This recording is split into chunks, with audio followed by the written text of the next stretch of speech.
Hi everyone, today we're working on a 2008 GMC Sierra 1500. It's a 4x4, it's a 5.3 liter. Customer's concern is one day they pressed on the horn, nothing happened. No horn operation whatsoever. So in this particular system, I pulled up a wiring diagram, and I'll show you what I found here. It shows, here's your horn switch, which is at the steering wheel. Which is right here. That's your horn switch when you push that in. And then it goes to your body control module.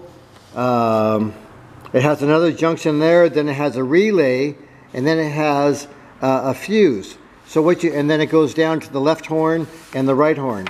So all you have to do is find the fuse. And this particular model is pretty easy.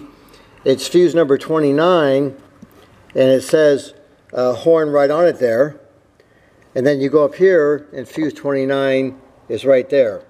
So what I did is I removed the fuse and I hooked a lead of a voltmeter in one side of it, and I put the other end on ground.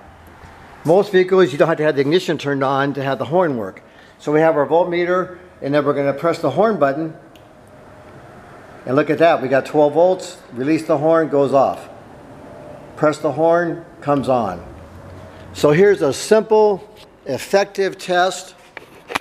I know that the horn switch is good. I know it's going through the body control module. I know the wiring is good to the horn relay. You can hear the horn relay click also when you push the horn. Then we know we have power going through the fuse and the wiring down to the horn itself. Then after that, then I've removed the horn and I found a bunch of debris, coming out of the inside of it.